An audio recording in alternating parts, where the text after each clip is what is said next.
अस्सलाम वालेकुम स्टूडेंट, क्या हाल है? ठीक ठाक? हालात कैसे गुज़र रहे हैं? उम्मीद रखता हूँ आप खैरियत से होंगे। स्टूडेंट्स, आज फिर से पढ़ना है, क्योंकि हमारा टॉपिक आ रहा है, एक सीरीज़ में आ रहा है। टॉपिक्स जो है वो रिलेटेड है अल्कीन के साथ। इससे पहले हम अल्कीन के नॉमेनक्लेचर और फिर अल्कीन के स्ट्रक्चर्स और फिर उनके स्टेबिलिटीज़, ये सारी चीज़ें हमने डिस्कस किए हुए हैं। आज आप लोगों के सामने पहली दफ़ा मैं ला रहा हूँ कि आप लोगों को आज मैं पढ़ाऊँ अल्कीन अब तैयार कैसे करेंगे। ठीक है, तो हमने तैयार करना है, कैसे तैयार करना है। ठीक है, तो चलो स्टार्ट लेते हैं कि कैसे करते हैं, हम कैसे पढ़ाते हैं, तैयार करते हैं। तो चलो, हमारा लेक्चर नंबर 13 है ऑर्गेनिक केम और प्रिपरेशन ऑफ अल्कीन। मैंने लिखा है alkyne can be prepared by a number of methods. कई मेथड से, कई तरीक़ों से हम अल्कीन को तैयार कर सकते हैं, but here we well discuss only 2 methods of preparation with mechanism. हमने 2 मेथड से अल्कीन को तैयार करना है कि उनकी आप लोगों के लेवल का इतना ही काफ़ी है। ठीक है, 2 तरीक़ों से हम तैयार करेंगे। Which are the following? वो तरीके कौन कौन से हैं? नंबर फर्स्ट है dehydration of alcohol and number second है डिहाइड्रोहेलोजिनेशन ऑफ अल्काइल हैलाइड। नीचे मैंने लिखा है removal of water molecule from a compound is called dehydration. Of dehydration की बात करते हैं, किसी कंपाउंड से आप वाटर रिमूव करें तो ओके जी, बस काम बन गया। ठीक है, किसी कंपाउंड से आप वाटर को रिमूव करें तो आपका काम हो गया। अभी क्या हो जाएगा? ये इसको कहते हैं डिहाइड्रेशन। और अब इसके उल्ट करें, किसी कंपाउंड में वाटर को आपने जमा किया तो इसका क्या मतलब है? इसका मतलब है हाइड्रेशन। तो hydration and dehydration. Dehydration mean removal of water, hydration mean addition of water. Okay जी, तो मैं कहता हूँ removal of water molecule from a compound is called dehydration. So in the presence of concentrated sulphuric acid, किसी sulphuric acid, ये sulphuric acid of, इस बात को जहन में रखो, हमने इसको डिहाइड्रेशन एजेंट इस्तेमाल करना है। ये कैटलिस्ट के तौर पर काम करेगा। ठीक है, कैटलिस्ट क्या चीज़ होता है इसके बारे में अगेन से एक लेक्चर कर दूंगा इंशाल्लाह, लेटर ऑन स्टेजेस में आएगा।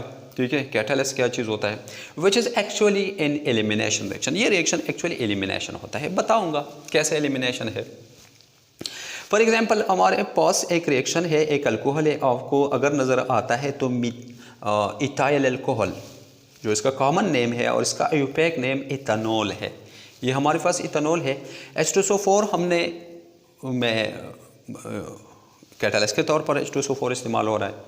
170 डिग्री सेंटीग्रेड आप इसको टेम्परेचर देंगे तो क्या करेगा? ये जो आपको नज़र आता है ये इथीन है, यानी अल्कीन का एक किस्म है, 2 कार्बन वाली इथीन, और H2O रिमूव होगा। सबसे पहले जनाब एक बात को बताने वाला हो, और कौन सी बात है वो बात जहन में रखो कि वो बात कौन सी है। वो बात है कि मैंने लिखा मैकेनिज़्म में जाने से पहले ज़रा आपको इस चीज़ के बारे में बताने वाला हूँ।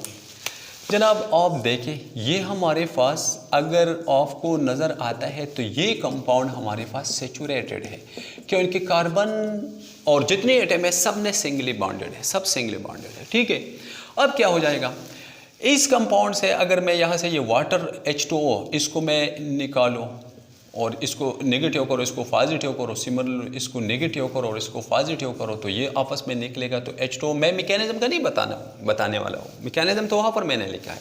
इस चीज़ का मैं थोड़ा सा एक्सप्लेनेशन करना चाहता हूँ। तो आपको मिलेगा, ये जो आपको चीज़ मिलेगा ये क्या होगा? ये हमारे पास है क्या? 2 हाइड्रोजन, 1 हाइड्रोजन तो चला गया। अभी सिंगल बॉन्ड कार्बन, इसके साथ 2 हाइड्रोजन और हाइड्रॉक्सिल ग्रुप चला गया।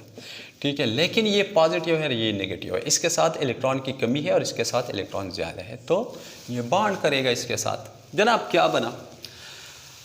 आप देखो, सच रिएक्शन को एलिमिनेशन रिएक्शन कहते हैं।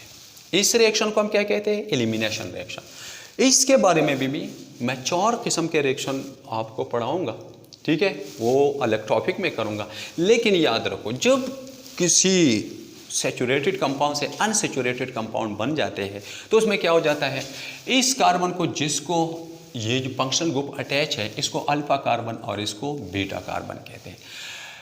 अल्फा और बीटा से एटम्स और ग्रुप रिमूव होंगे, एटम्स और ग्रुप ऑफ एटम्स रिमूव होंगे और double bond formation take place होगा। तो एलिमिनेशन में याद रखो, जब भी आप डबल बॉन्ड बनाते हैं सिंगली बॉन्ड से, सिंगली बॉन्डेड है कोई कंपाउंड और आप डबल बॉन्ड बनाते हैं इसके दरमियान, तो याद रखो आपने एलिमिनेशन रिएक्शन ही किया। तो जनाब यहाँ पर मैंने क्या किया, आपको अगर नज़र आता है तो ये डबल बॉन्ड, यहाँ पर कोई डबल बॉन्ड है नहीं है, यहाँ पर डबल बॉन्ड का फॉर्मेशन हुआ है। तो इसका क्या मतलब है? इसका मतलब ये हुआ कि ये एलिमिनेशन रिएक्शन है। ये कौन सा रिएक्शन है? ये एलिमिनेशन रिएक्शन है। तो मैंने लिखा कि एक्चुअली ये एलिमिनेशन रिएक्शन है। चलो चलते हैं, जनरल तो तुम्हारा ये रिएक्शन था, मैकेनिज्म में थोड़ा सा देखते हैं कि इसका मैकेनिज्म क्या है, ये कैसे रास्ते से, किन किन रास्तों से गुजर कर ये प्रोडक्ट बना देता है। याद रखो, कभी डरना नहीं है। जो मैंने स्टेप्स लिखे हैं, आपने ऐसा नहीं कि बस मैंने जितने जैसे स्टेप्स लिखे आप ऐसा ही लिखे, किसी भी तरीका आप अपनाइए, ठीक है, लेकिन ऑफ वैलेंसीज और चार्ज को सेटिस्फाई रखे तो आपको कोई मसला नहीं रहेगा। ये प्रपोज्ड मैकेनिज्म है, ये एक्चुअली ऐसा पता नहीं ऐसा है कि कैसा है, लेकिन इसके अलावा कोई और रास्ता है नहीं। हो सकते हैं बहुत सारे तरीक़ों से लोग करते हैं और सारे तरीके ठीक है कि उनकी ये प्रपोज्ड मैकेनिज्म होता है। जनाब देखो, सबसे पहले मैंने स्टेप वन में क्या होता है? प्रोटीनेशन स्टेप। इसको ऑफ प्रोटीनेशन स्टेप कहते हैं, इसको ऑफ इनिशिएशन स्टेप भी कहते हैं। इसको आप क्या कहते हैं? प्रोटीनेशन स्टेप कहते हैं, इसको ऑफ इनिशिएशन स्टेप कहते हैं। कैसे आप इसको प्रोटीनेशन? देखो, आपने सल्फ्यूरिक एसिड इसमें डाला, ठीक है, तो सल्फ्यूरिक एसिड क्या होता है? वो एसिड होता है। और आपने लवरी ब्रांस्टेड के डिफिनीशन के मुताबिक आपने पढ़ा था कि जो सब्सटेंस प्रोटॉन दे सकता है उसको हम एसिड कहते हैं। H पॉजिटिव को आप प्रोटॉन ही कहते हैं। क्यों? क्योंकि हाइड्रोजन का जो आइसोटोप प्रोटियम है उसका एटॉमिक नंबर 1 है, इसमें एक इलेक्ट्रॉन, यहाँ पर एक प्रोटॉन भी है, न्यूट्रॉन नहीं है, 0 है। अगर ये हाइड्रोजन एक इलेक्ट्रॉन से चला जाए तो ये H पॉजिटिव बनेगा ना, H पॉजिटिव। तो H पॉजिटिव को हम एक प्रोटॉन भी कह सकते हैं। क्या हो जाता है जनाब? होता क्या है? होता इस तरह है, इसको थोड़ा सा मिटाओ, ठीक है, तुम्हारे पास रहेगा।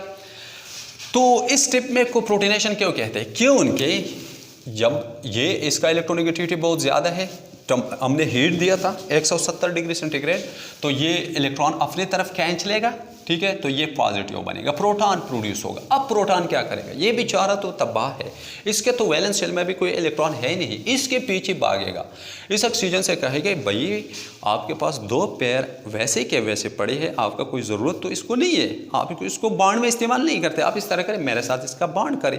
बेशक मैं तुमसे जाऊँगा नहीं, मैं तुम्हारे साथ चिमटे रहूँगा ताकि मैं भी अपना वैलेंस शेल मेरा भी कंप्लीट हो और तेरा भी कंप्लीट हो। तो क्या करेगा? जब ये यहाँ पर आएगा तो बेशक आप लोगों ने पढ़ा था कोऑर्डिनेट बॉन्ड बन जाता है। ये कोऑर्डिनेट बॉन्ड है। कोऑर्डिनेट बॉन्ड में क्या था कि एक किसी शराकती जो इलेक्ट्रॉन थे, ये जो शराकती अभी यहाँ पर शराकती बन गई है, ये जो 2 इलेक्ट्रॉन थे, 2 पैर, दो इलेक्ट्रॉन थे, इलेक्ट्रॉनों का फेयर था, ये ऑक्सीजन के एटम के एक्चुअली है, लेकिन हाइड्रोजन भी इस्तेमाल करता है, तो शराकती इलेक्ट्रॉन एक एटम डोनेट करता है, ठीक है, तो कोऑर्डिनेट बॉन्ड बन जाता है। तो ये तुम्हारे पास बन गए प्रोडक्ट। फर्स्ट स्टेप में ऑफ के साथ प्रोटीनेशन हुआ और तुम्हारा प्रोडक्ट वो बना। अब चूंकि वो अनस्टेबल प्रोडक्ट है, क्या करेगा? इस स्टेप में डिहाइड्रेशन स्टेप। सेकंड स्टेप में क्या होगा? अब इस ये जो ऑक्सीजन है, अब सोचेगा भाई मैं तो 2 बॉन्ड करता हूँ, मैंने तो अपने ऊपर बोझ बनाया हुआ है यार, मैं क्यों ऐसा करूँ, क्यों मैं 3 बॉन्ड्स मैंने किए हैं। तो ये अपने आप को मलामत करता है। तो चलो किसी पर तो ये तो अपने महबूब उन्होंने पाए हैं, ये तो नहीं छोड़ते हैं, लेकिन इस कार्बन से कहते हैं कि बाय खुदा हाफिज़ में चला गया, तो वैसे तो इसका इलेक्ट्रोनेगेटिविटी ज़्यादा है, तो इससे इलेक्ट्रॉन लेगा। जब इलेक्ट्रॉन लेगा तो इस पर नेगेटिव चार्ज आएगा। यानी इसका मतलब क्या हुआ? इसका मतलब ये हुआ कि एक बार उन्होंने इलेक्ट्रॉन दिए थे किसी को, अब इस बार लिया है तो न्यूट्रल बन गया, अगेन से न्यूट्रल बना, तो H2O तुम्हारा निकला, डिहाइड्रेशन स्टेप हुआ, तुम्हारा डिहाइड्रेशन स्टेप हुआ, यानी तुम्हारा हाइड्रोजन निकला। इस स्टेप को ऑफ कार्बोकैटायन फॉर्मेशन स्टेप भी कह सकते हैं कि उनके इस स्टेप पे कार्बोकैटायन तुम्हारा बना इस पॉजिटिव, जब कार्बन पर अल्काइल ग्रुप हो और कार्बन पर पॉजिटिव चार्ज हो तो उसको हम कार्बोकैटायन कहते हैं। ओके जी, कोई मसला तो नहीं है अभी। डिहाइड्रेशन स्टेप और कार्बोकैटायन फॉर्मेशन स्टेप। ओके जी, ये हो गया। जनाब थर्ड स्टेप में क्या हो जाता है? थर्ड स्टेप में अब अगेन से प्रोटीनेशन स्टेप हो जाता है, डीफ्रूटिनेशन स्टेप होता है। अब ये कार्बन रोएगा, अपने हमसाये कार्बन से कहेगा ए मेरे भाई, आप तो मेरे भाई हैं, आप मेरे जैसे हैं, आप देखो मेरा क्या हाल है, मुझ पर तो चार्ज है, मैं तो अनस्टेबल हो। और ये जो इसका हमसाया है ये भी सोचेगा कि मेरे हमसाये पर अगर चार्ज है तो यूँ गड़बड़ कर देगा, माहौल ख़राब कर देगा, ये भी चाहेगा। लेकिन ये इससे सवाल करता है, भाई आप इस तरह करें, कुछ मेरे लिए करे, खुदा के लिए मेरे लिए कुछ करे, वरना मैं तबाह हो रहा हूँ। इस स्टेप में क्या हो जाता है, ये चीज़ आके ये तो बना था ना, यह तो मैं इसलिए मैंने लिखा है, ये ज़रूरी नहीं है कि आप यहाँ पर लेके आओ, आप इसको वहाँ पर ले जा सकते हो और प्रोटॉन वो निकलेगा। कैसे निकलेगा? तो ये कार्बन इसका इलेक्ट्रोनेगेटिविटी से ज़्यादा है। दूसरा ये कि इसका लवर यहाँ मौजूद है, इस प्रोटॉन का लवर यहाँ पर मौजूद है, कि उनकी बड़ी हीट पर उनने तो उनको छोड़ा था, लेकिन अभी छोड़ने वाले वापस लेने वाला है। ठीक है, क्या करेगा, इससे इलेक्ट्रॉन लेगा, इसका थोड़ा सा ज़्यादा इलेक्ट्रोनेगेटिविटी, लेकिन वैसे अपने महबूब के पास जाने के लिए कुर्बानी देता है। चलो कहता है तो ठीक है तुम ले लो, तो ये पॉजिटिव बनेगा। डीप्रोटीनेशन है, अगेन से प्रोटॉन निकला, यहाँ पर आके इसके साथ अगेन से बॉन्ड करेगा। जब अगेन से बॉन्ड करेगा तो क्या बनाएगा? जाहिर बात है अगेन से H2SO4 निकलेगा, जो कैटालिस्ट था, निकला। क्या बना? तुम्हारे पास इसके साथ, इस कार्बन के साथ 2 हाइड्रोजन थे, इस कार्बन के साथ भी 2 हाइड्रोजन है, इस पर नेगेटिव चार्ज है और इस पर पॉजिटिव चार्ज है। तो क्या होगा? इसके साथ इलेक्ट्रॉन ज़्यादा है, इसके साथ इलेक्ट्रॉन नहीं है। ये कहते हैं आ जाओ, मेरे इलेक्ट्रॉन शेयर कर देते हैं, तो ये अपने इलेक्ट्रॉन शेयर कर देते हैं और ये अल्कीन बन जाता है। ये है जी, कोई मसला तो नहीं। ठीक है, सेकंड, पहला वाला ये है, आप पढ़ ले, कोई मसला तो नहीं होगा। ठीक है, उसको नहीं मिटाने वाला हो, इस साइड को मैंने मिटाने वाला हूँ। जनाब सेकंड रिएक्शन हम कर देते हैं। अब हमारे पास है द नेक्स्ट मेथड इज कौन सा है? Dehydrohalogenation. Dehydrohalogenation of alkyl halide. जनाब अगेन से आप अल्काइल हैलाइड आप लोगों ने पढ़ा था, हमारे पास है RX, और अल्काइल ग्रुप को जाहिर करता है और X हेलोजन को जाहिर करता है। हेलोजन क्लोरीन हो सकता है, ब्रोमीन हो सकता है, आयोडीन हो सकता है और क्लोरीन भी हो सकता है। एस्टाटीन नहीं लेंगे हम, क्या उनको रेडियो एक्टिव है। तो जनाब चलो अगेन से कर देते हैं, अगेन से आप जनरल रिएक्शन लिखे। ठीक है, हमारे पास अगर है CH3CH2Br, इसके साथ हम ये रिएक्शन करेंगे KOH, कोई स्ट्रॉन्ग बेस हम लेंगे। आप इसको यहाँ पर लिखें क्योंकि अभी ये रिएक्टेंट है। अल्कोहलिक सोल्यूशन लेंगे, थोड़ा सा हेड देंगे क्योंकि ये स्ट्रॉन्ग बेस है। क्या करेगा रिएक्शन में, क्या हो जाएगा? ये बनेगा CH2CH2 और H2O प्लस KBr। ये भी एलिमिनेशन है क्योंकि डबल बॉन्ड से सिंगल बॉन्ड से डबल बॉन्ड बनाए, तो ये भी एलिमिनेशन रिएक्शन है। हो जाता है क्या है? सबसे पहले वाला स्टेप मैकेनिज्म, आपने मैकेनिज्म इसका पढ़ना है। तो मैकेनिज्म में क्या हो जाता है? Mechanism of the reaction, reaction का मैकेनिज्म क्या है? ऑफ द रिएक्शन का मैकेनिज्म क्या है? रिएक्शन का मैकेनिज्म अगर आपको नज़र आता है तो पहले स्टेप में क्या होगा? पहले स्टेप में डीब्रोमिनेशन होगा, डीहेलोजिनेशन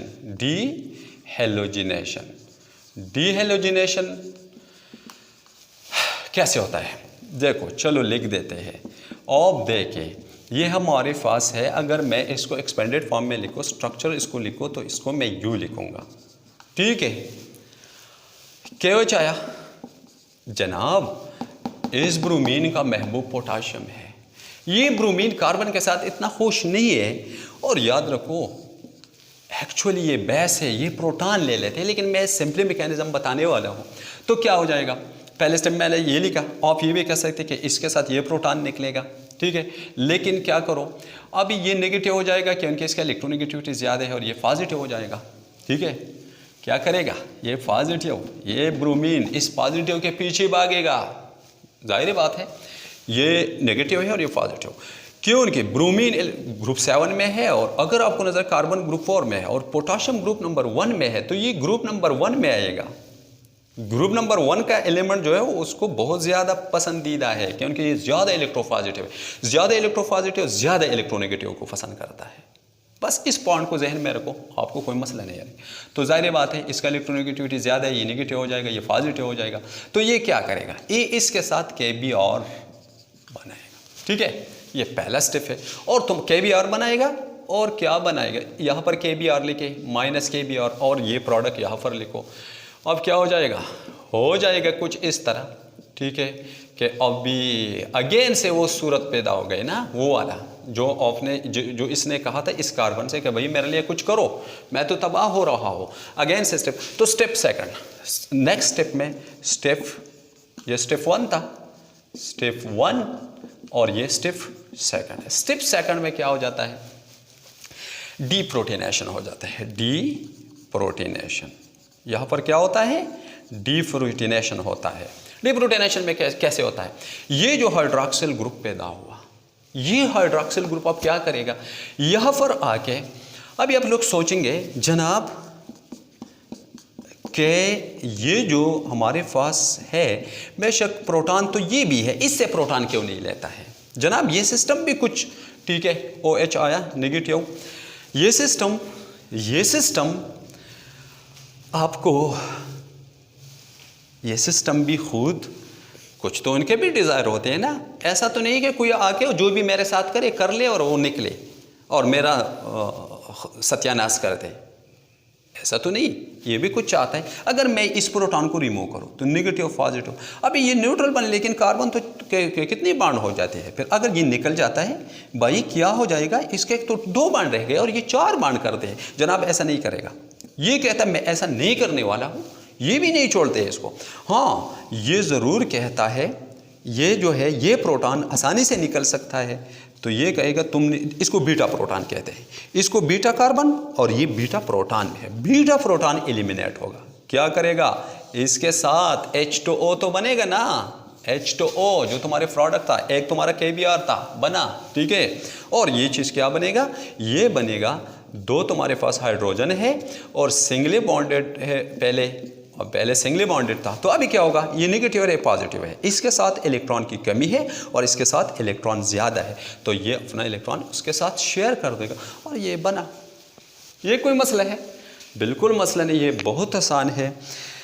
मुश्किल ज़रूर इसलिए है क्योंकि तुम पहली बार मैकेनिज़्म में आ चुके हो। इंशाल्लाह जो नेक्स्ट होंगे इसके जो 4 हमारी रिएक्शंस है इनको हम पढ़ाएंगे।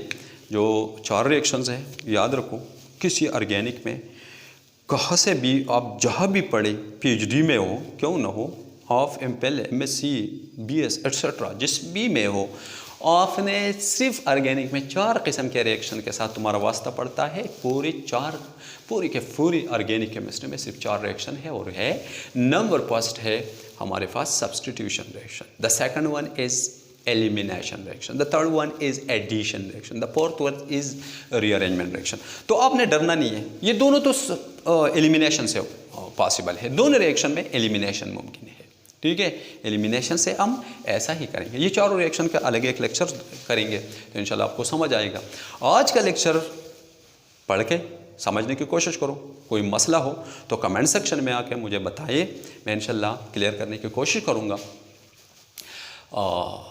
और अगर तुम्हें समझ आ रहा है तो फिर तुम चैनल को सब्सक्राइब करो, इसका मतलब ये होगा कि तुम्हें आगे के लेक्चर का भी समझ आएगा, क्योंकि सबसे डिफ़िकल्ट है, क्योंकि ये इनिशियल स्टेज है, ठीक है। ओके जी, थैंक यू, अस्सलाम वालेकुम, सी यू नेक्स्ट टाइम।